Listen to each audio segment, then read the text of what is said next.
नीति विज्ञान विषय हम पढ़ रहे थे और उसमें सर्वोच्च न्यायालय जो है हमारे चल रहा था, मतलब न्यायपालिका को हम पढ़ रहे थे। न्यायपालिका की जो गठन है वो हमने पढ़ लिया था, उसके जो कार्य हैं उनको हमने क्षेत्राधिकार के रूप में, प्रारंभिक क्षेत्राधिकार वगैरह हमने उसको विभाजित करके पढ़ लिया था। आज जो है इस लेशन का अंतिम जो बिंदु है हमारे न्यायिक सक्रियता, वो हमें पढ़ना है। न्यायिक सक्रियता का जो आश्रय है वो है कि न्यायिक सक्रियता, पहले हम इसको जानें कि कहाँ से आया, पहली बार इसका प्रयोग किसने और कब किया, ठीक है। फिर इसके सकारात्मक प्रभाव क्या है, नकारात्मक प्रभाव क्या है, वो भी हम देखेंगे। न्यायिक सक्रियता शब्द जो है इसका प्रयोग न्यायिक संयम से विपरीत आशय में लिया जाता है। संयम का मतलब किसी चीज को नियंत्रण में रहता था। पहले ऐसा था कि न्यायपालिका जो है उसके पास जो विषय आता था, ठीक है, वो उसी के ऊपर संज्ञान लेते थे, ठीक है। एक प्रकार से संयमित था। कब तक? 1978 से पहले, ठीक है। लेकिन 1978 के बाद कुछ ऐसी जो है विधाएं आती है या कुछ चीज़ें ऐसी निकल के आती है, कुछ विषय ऐसे बन के आते हैं कि उसके बाद जो है न्यायालय को थोड़ी सक्रियता दिखानी पड़ी, ठीक है। किस प्रकार से, अभी हम उसको देखते हैं। ये न्यायिक संयम के विपरीत आशय है, ठीक है। संयम का मतलब नियंत्रित रहना, संकुचित रहना, लेकिन यहाँ सक्रियता से है, मतलब उसका फैलाव से है, बिखराव से है।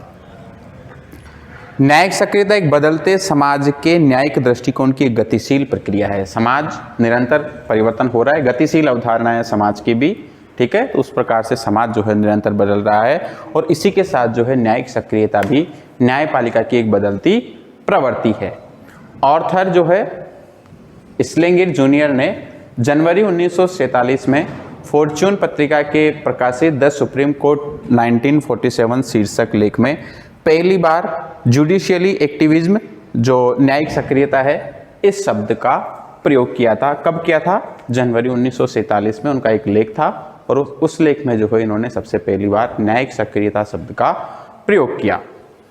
हाल के वर्षों में, मतलब वर्तमान के वर्षों में, न्यायपालिका की न्यायिक सक्रियता के माध्यम से विधि निर्माण में नए आयाम ग्रहण किए हैं। नए जो प्रकार हैं विधि के निर्माण में, कानून के निर्माण के अंदर न्यायपालिका ने सामाजिक संदर्भ में विधि की व्याख्या करने की एक स्वस्थ प्रवृत्ति को अपनाया है। जिस प्रकार हम देखते हैं कि सड़क किनारे फुटपाथ पे कुछ लोग जो हैं सो रहे हैं, ठीक है। अचानक एक गाड़ी जो है तेज स्पीड में आती है और उन बच्चों को कुचल के चली जाती है। या फिर ऐसा हो रहा है कि अनुच्छेद 21 जो है, जो हमें गरिमापूर्ण जीवन जीने का अधिकार देता है, और उसका कहीं उल्लंघन हो रहा है ना, जैसे बंधुआ मजदूरी वगैरह, या बच्चों से जो है बलात्श्रम कराया जा रहा है। तो ऐसे कंडीशन के अंदर भी जो है न्यायालय के द्वारा अगर किसी प्रकार का कानून बनाया जाता है तो वो न्यायिक सक्रियता के तहत सम्मिलित होता है, ठीक है। न्यायिक सक्रियता उन न्यायिक निर्णयों को प्रकट करती है जिन पर विद्यमान विधि के बजाय व्यक्तिगत या राजनीतिक विचारों पर आधारित होने का संदेह होता है, ठीक है। न्यायिक सक्रियता जो है, ये न्यायिक सक्रियता किस प्रकार दी जाती है कि जैसे जनहित याचिकाएं होती है। एक बार हम जनहित याचिका को पढ़ लें, फिर इसके बाद न्यायिक सक्रियता को जो सामान्य शब्दों में उसको देखते हैं। जनहित याचिका भारतीय कानून में सार्वजनिक हित की रक्षा के लिए मुकदमे का प्रावधान है। एक प्रकार का ये दावा ही है या मुकदमा ही है, केस ही है एक प्रकार का। अन्य सामान्य अदालती याचिकाओं से अलग इसमें यह आवश्यक नहीं है कि पीड़ित पक्ष स्वयं अदालत में जाए। जिस व्यक्ति के साथ बुरा हुआ है, ऐसा अनिवार्य नहीं कि वो व्यक्ति जाके, या जिसके अधिकारों का उल्लंघन हुआ है तो वो व्यक्ति जाके ही न्यायालय के अंदर किसी प्रकार से अपना वाद रखे, ऐसा आवश्यक नहीं है। ये किसी भी नागरिक या स्वयं न्यायालय द्वारा पीड़ितों के पक्ष में दायर किया जा सकता है, ठीक है। पीड़ित के पक्ष में भी ये दायर किया जा सकता है और स्वयं न्यायालय चाहे तब भी इसको दायर कर सकता है, या फिर कोई व्यक्ति ने जो है जैसे मेल कर दी या पत्र के माध्यम से, टेलीग्राम के माध्यम से जो है अगर सर्वोच्च न्यायालय तक ये चीज़ पहुंचाई जाती है तो जो पब्लिक प्रोसिक्यूटर होता है, सरकारी वकील जो होता है, वो इसके ऊपर संज्ञान लेता है, इसके ऊपर बहस वगैरह करता है, ठीक है। आपने जोली एलएलबी मूवी देखी है ना? नहीं भी देखी, उसका नाम भी सुना हो तो उसका कहीं देखना आप। उसमें भी जो है जनहित याचिका के माध्यम से जो है अक्षय कुमार उस पर संज्ञान लेता है और फिर लास्ट में वो जो इकबाल कादरी वगैरह उसको पकड़ा जाता है, तो वो इसी के तहत है। अब इसको हम यूँ समझते हैं कि कोई विषय ऐसा है जिसके ऊपर कानून नहीं बनाया गया, ठीक है। या वो विषय जो है अवशिष्ट शक्तियों के या अवशिष्ट विषयों के अंदर रह गया। जैसा हम कल न्यायपालिका के क्षेत्राधिकार पढ़ रहे थे, और उन अधिकारों के अंदर भी मान लीजिए कि उस विषय को जो है सम्मिलित नहीं किया गया, लेकिन तात्कालिक परिस्थितियों में वर्तमान समय के अंदर मान लीजिए ऐसा कोई विषय निकलकर सामने आता है कि उसके ऊपर कानून बनाना आवश्यक हो जाता है। ठीक है, जैसे कि अभी निजता के उल्लंघन को लेकर कोई कानून आया था। ठीक है, तो वो जनहित याचिका किसी ने लगाई, पीएलआई जिसे हम बोलते हैं, वो कोई दायर कर देता है और न्यायालय जो है उसके ऊपर सक्रियता दिखाता है। या फिर जैसे थोड़े समय पहले, अभी तो बाद के अंदर तो नमामि गंगे प्रोग्राम के तहत गंगा नदी जो है इसको साफ करने का प्रोजेक्ट आ गया, लेकिन यमुना और गंगा में बढ़ते प्रदूषण से क्या हुआ कि जो हमारे विश्व विरासत जो सूची के अंदर है, या दुनिया के 7 अजूबे उनमें से एक जो ताजमहल था, उसके मार्बल का कलर जो है हल्का पीला और काला होने लग गया था। ठीक है, तो जब उसका न्यायपालिका को पता चला कि ऐसा हो रहा है, ये विश्व विरासत सूचिका है और भारत का एक प्रकार से विश्व के अंदर अपनी विशेष पहचान दिलाता है, उसको अगर किसी प्रकार की हानि हो रही तो न्यायपालिका ने जो है केंद्र सरकार को और संबंधित सरकार, क्योंकि आगरा में है ताजमहल तो यूपी सरकार के तहत आता है वो, तो दोनों सरकारों को उस प्रदूषण को निजात दिलाने के लिए पाबंद किया था और वहाँ के जो कारखाने उनको एक स्थान से दूसरे स्थान पर स्थानांतरित करने के लिए कहा गया था। तो ये क्या थी, एक प्रकार की न्यायिक सक्रियता थी। न्यायपालिका का केवल उसके पास आए हुए वाद के अलावा, ठीक है ना, कि उनके पास जो वाद दायर हो गए उनके ऊपर तो उनको विचार करना ही है, लेकिन उनके अतिरिक्त भी अगर वो उनको किसी चीज़ का संज्ञान होता है कि ये जो है अधिकारों के विपरीत हो रहा है या मनुष्य के किसी प्रकार से जो मूल अधिकार दिए गए हैं उनके विपक्ष में है, उनका अतिक्रमण कर रहा है, या फिर कोई ऐसी दशा जो आवश्यक है, होनी चाहिए मनुष्य के सर्वांगीण विकास के लिए, तो उनके ऊपर अगर किसी प्रकार का संज्ञान वो लेता है, उसके ऊपर अपनी सक्रियता दिखाता है ना, अपनी भागीदारी उसके अंदर डालता है, वो हिस्सेदारी अगर उसके अंदर रखता है, तो वो न्यायिक सक्रियता कहलाती है। ठीक है, जिस प्रकार से मान लीजिए कि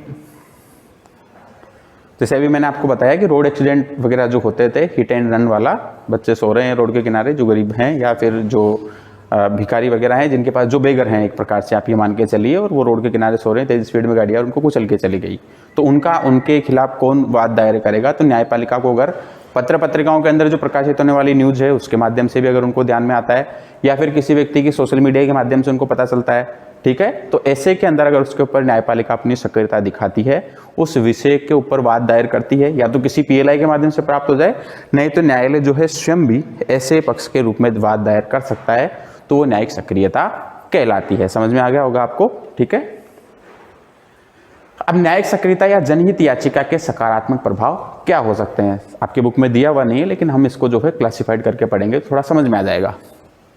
जनहित याचिका जो है, जिसे हम न्यायिक सक्रियता का हमारी राजनीतिक व्यवस्था पर बहुत अधिक प्रभाव पड़ा है। ठीक है, न्यायिक सक्रियता के कारण व्यक्तियों को नहीं बल्कि विभिन्न समूहों को भी अदालत जाने का अवसर मिलता है। ठीक है, किसी समूह के पक्ष में भी हो सकता है और विपक्ष में भी हो सकता है, कोई वाद दायर होता है तो उनको भी जो है अदालत में जाने का अवसर प्राप्त होता है। इससे न्याय व्यवस्था की लोकतांत्रिक बनाया जाता है। लोकतंत्र का मतलब क्या है कि सभी लोगों का शासन होना चाहिए, हर जो संगठन हमने बना रखा है वहाँ तक लोगों की पहुँच होनी चाहिए, और लोकतंत्र जो है इसका मुख्य उद्देश्य राज्य को लोक कल्याणकारी बनाना है, जनता के कल्याण के लिए बनाना है। तो इसका जो न्यायिक सक्रियता है, इसका एक सकारात्मक प्रभाव ये भी है कि ये न्याय व्यवस्था को लोकतांत्रिक बनाता है, हर व्यक्ति तक इसकी पहुँच बनाता है। ठीक है, जनहित याचिकाओं एक और लाभ ये हुआ कि कार्यपालिका उत्तरदायी बनने पर मजबूर हो गई। जब कार्यपालिका जो है उत्तरदायित्व तो नहीं है, वैसे तो कार्यपालिका का जो है व्यवस्थापिका के प्रति उत्तरदायित्व, और व्यवस्थापिका जो है एक प्रकार से भारत की जनता ही है, क्योंकि भारतीय जनता के जो प्रतिनिधि हैं वही व्यवस्थापिका में बैठते हैं। तो कार्यपालिका अगर उनके प्रति उत्तरदायी है, मतलब सामूहिक रूप से किसके लिए उत्तरदायी है?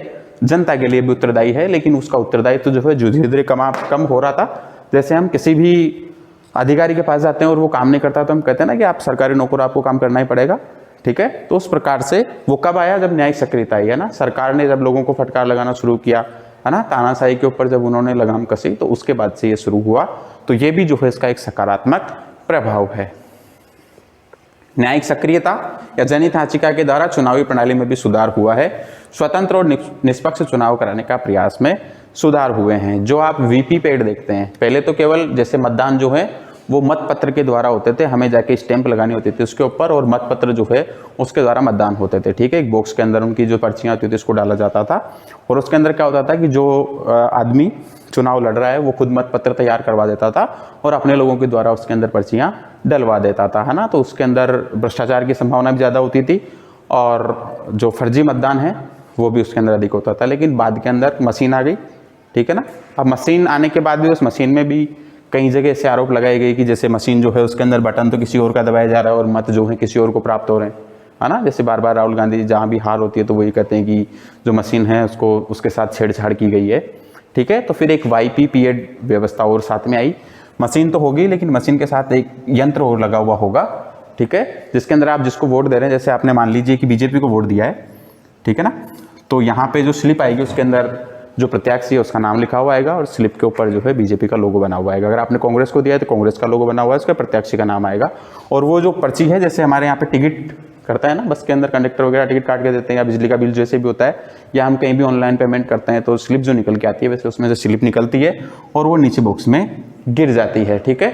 तो यहाँ जितने वोट प्राप्त हुए उस मशीन के अंदर उनको और इस मतपत्र के अंदर गिरने वाली जो पर्चियाँ हैं उनको काउंट करके फर्जीवाड़े का जो है ज्ञात किया जा सकता है। तो ये भी जो है चुनाव आयोग के द्वारा या चुनाव निष्पक्ष हो, ये भी जो है न्यायिक प्रक्रिया के तहत ही हुआ है, ठीक है। तो ये इसके क्या हो गए, सकारात्मक प्रभाव हो गए। लेकिन अब इसके कुछ नकारात्मक प्रभाव भी है, वो क्या है,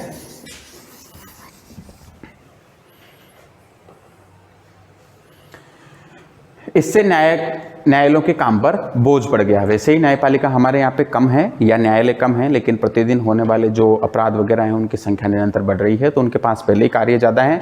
लेकिन ये न्यायिक सक्रियता आने के बाद जनहित याचिकाएं वगैरह दायर हो जाती है, न्यायालय खुद इनके ऊपर सक्रिय होकर किसी न किसी प्रकार से वाद दायर कर लेता है, तो उसके स्वयं के पास जो है केसों की संख्या जो है वो अधिक हो जाती है, वाद जो उसके पास ज़्यादा हो जाते हैं। तो जिनको जल्दी न्याय मिलना चाहता, त्वरित न्याय जिन पर मिलना चाहिए था, उनको और अधिक समय लगता है।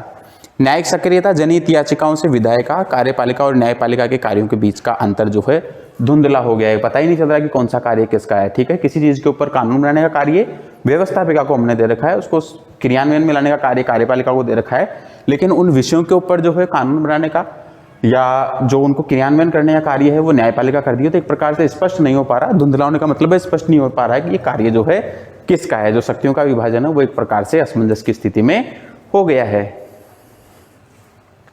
न्यायपालिका ऐसी समस्याओं में उलझ गया जिसे कार्यपालिका को हल करना चाहिए, वही बात, ठीक है। जिस सरकार के तीनों अंगों के बीच पारस्परिक संतुलन जो है वो रखना मुश्किल हो गया है, आपसी टकराव की स्थिति उत्पन्न हो गई है तीनों पक्षों के अंदर, और न्यायिक सक्रियता से इस लोकतांत्रिक सिद्धांत को आघात पहुंचा है, ठीक है। न्यायपालिका को जो कार्य करना चाहिए था वो न्यायपालिका नहीं कर रही है और उसके अतिरिक्त जो कार्य उसको नहीं करने चाहिए थे उनके अंदर उसका हस्तक्षेप हो रहा है। तो सरकार के जो अन्य अंग हैं, व्यवस्थापिका और कार्यपालिका और न्यायपालिका, तीनों के मध्य जो है संघर्ष की स्थिति उत्पन्न सी हो गई है। न्यायपालिका और अधिकार में संबंध, ये आपके है बिंदु। न्यायपालिका को व्यक्ति के अधिकारों की रक्षा करने का दायित्व सौंपा गया है, ठीक है। हमें जो अधिकार दिए गए हैं उन अधिकारों में किसी प्रकार का अतिक्रमण हो रहा है, उनके साथ किसी प्रकार की छेड़छाड़ी हो रही है, व्यक्ति के विशेष के द्वारा हो या किसी संगठन के द्वारा हो या सरकार के द्वारा हो, या उस ऐसे कार्य जो है करने का अधिकार किसको दिया गया था, न्यायपालिका को दिया गया है।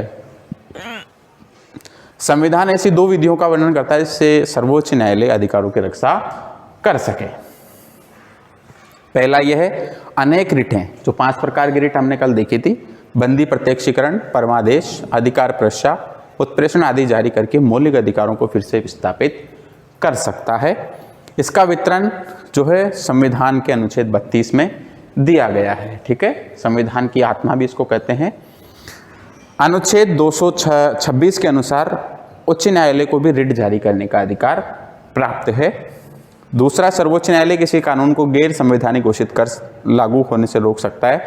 इसका विवरण संविधान के अनुच्छेद 13 में दिया गया है, ठीक है। न्यायिक पुनरावलोकन जो है वो इसी के तहत आता है। न्यायपालिका और संसद जो है इनके बीच में क्या संबंध है वो हम नेक्स्ट क्लास में